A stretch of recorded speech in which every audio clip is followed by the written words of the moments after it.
Hello friends, welcome to the Chitra science hub. आज हम देखेंगे कि सरफेस टेंशन के क्या क्या इफ़ेक्ट्स हैं। इसमें हम बेसिकली कैपिलरी एक्शन और वेपर प्रेशर ऑफ ड्रॉपलेट्स ये हम स्टडी करेंगे। पहला इम्पैक्ट जो है सरफेस टेंशन का क्या है। The effect of surface tension is to reduce the area of the surface to a minimum. Surface tension का जो पहला इफेक्ट है वो क्या है कि आपका जो है, चूँकि सरफेस टेंशन को रिमूव करने के लिए क्या करती है, अपनी सरफेस एरिया को आपका डिक्रीज कर लेती है, आपका मिनिमाइज कर लेती है। Hence a drop of a liquid और bubble of a gas are spherical in shape. इसी वजह से जो ड्रॉपलेट्स होती हैं लिक्विड की आपकी, वो हमारी क्या है, स्फेरिकल शेप की होती हैं। क्यों? चूंकि स्फेयर का जो होता है वो मिनिमम सरफेस एरिया होता है। तो आपका इस स्टेज में उस जो है उसके स्फेयर के फॉर्म में जो है उसकी जो टेंशन है वो कम हो जाती है।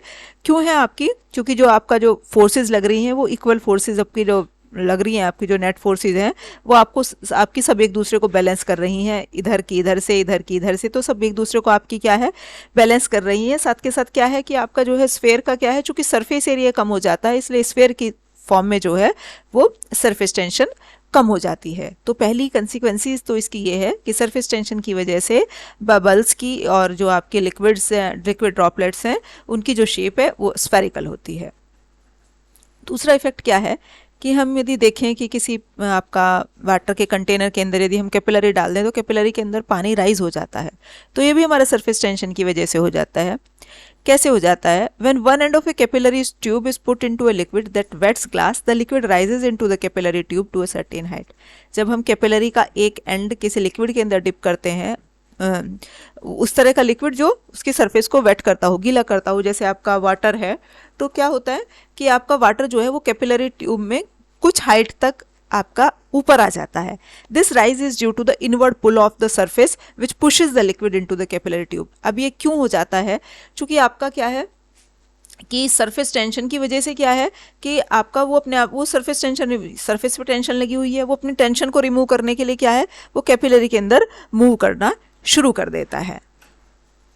In case of liquid which do not wet glasses, for example mercury, the level inside the mercury falls below the level outside. वो लिक्विड जो हमारी ग्लास की सरफेस को वेट नहीं करते हैं, जैसे मरकरी है, तो उनका लेवल जो है आपका कैपिलरी के जो उनका जो हमारा जो मेनिस्कस बनता है, मेनिस्कस इसे कहते हैं आपका, जो ये आपका जो इसके मतलब दो आपका जो है मेनिस्कस, हमने क्या कहा कि मतलब वो जो कहते हैं, जिसे कह ले कर्व सरफेस, मतलब जो कर्वेचर है, कॉनकेव है, कॉन्वेक्स है, इसे हमने इसे कहा meniscus.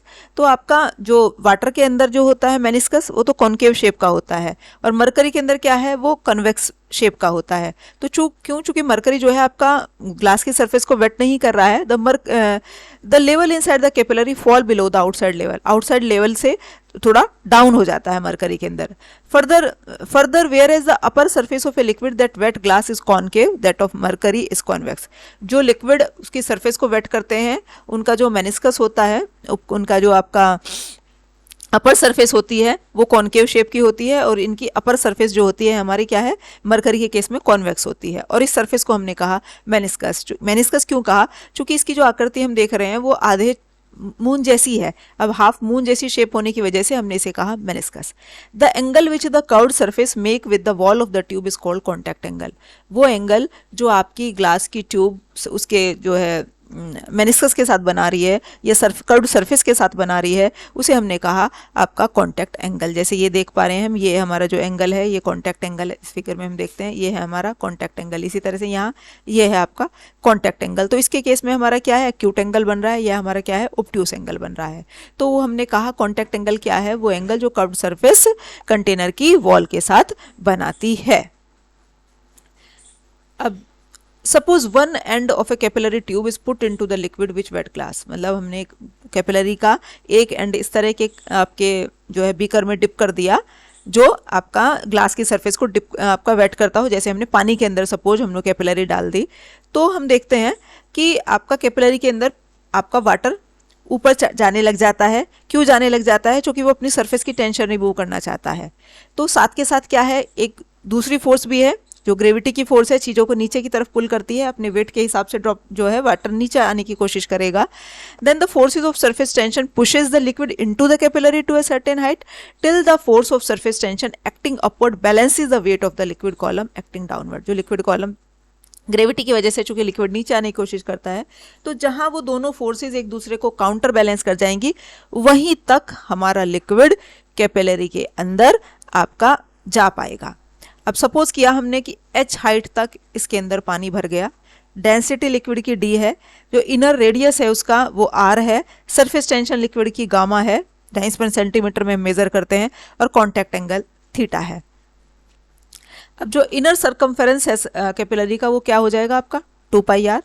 Force of surface tension acting upward all along the circumference, जो सरफेस टेंशन जिसकी वजह से वो ऊपर खुद की तरफ जा रहा है वो कितनी हो जाएगी आपकी 2 pi R gamma into cos theta. ये वो फोर्स जो उसे ऊपर की तरफ पुल कर रही है. अब साथ के साथ एक दूसरी फोर्स भी लग रही है, ग्रेविटेशनल फोर्स, जो उसे नीचे की तरफ पुल कर रही है, वो हमने देखी वो कितनी हो गई, हम हमारी pi R square H D G. G क्या है, acceleration due to gravity, pi R square क्या है, वॉल्यूम है लिक्विड कॉलम की. अब इक्विलिब्रियम पे क्या है, इक्विलिब्रियम पे क्या मतलब जहां दोनों फोर्सेज हमारी काउंटर बैलेंस हो जाएंगी, तो दोनों फोर्सेज एक दूसरे के बराबर हो जाएंगी, ये एज वेल एज ये. तो हमने यही किया 2 pi R gamma cos theta is equal to pi R square H D G. तो यहाँ से क्या हम निकाल लेंगे, सरफेस टेंशन, कि आपकी सरफेस टेंशन हमारी जो है कितनी यहाँ से निकल रही है.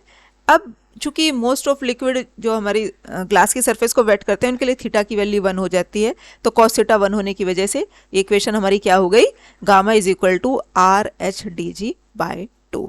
ये है हमारी जो है कैपिलरी एक्शन की जो इक्वेशन है, जिसमें हम क्या निकाल रहे हैं, सरफेस टेंशन. नेक्स्ट इसका जो इफेक्ट है सरफेस टेंशन का वो क्या है कि आपका one of the most interesting consequences of surface tension is the fact that vapor pressure of a liquid is greater when it is in the form of small droplet than when it has a plane of surface. जो vapour pressure होता है liquid का, जब वो liquid droplet के form में होता है तो ज़्यादा होता है as compare to plane surface. Means कहने का मतलब ये है कि आपका ड्रॉपलेट में, जब ड्रॉपलेट की शेप में जब हमारा वाटर होता है तो उसकी जो क्या है सरफेस टेंशन जो है ज़्यादा होती है as compare to plane surface. इसके लिए केल्विन ने एक इक्वेशन दी हमारी, vapour pressure P for a very small droplet of radius R is given by the relation ln P upon P naught is equal to gamma m R D R T. ये Kelvin की equation है. P naught क्या है, vapour pressure of the bulk sample of the liquid, ये bulk का है, ये जो है आपका क्या है, वेपर प्रेशर आपका जितना उसकी सरफेस पे लग रहा है. गामा अगेन आपका सरफेस टेंशन, m उसका मोलिकुलर मास, r रेडियस है, d डेंसिटी है, r गैस कांस्टेंट है और t है टेम्परेचर. तो इस इक्वेशन को हमने कहा केल्विन इक्वेशन. ये थी हमारी कुछ कंसिक्वेंसेस कह लें या इफेक्ट कह लें सरफेस टेंशन के. Thank you.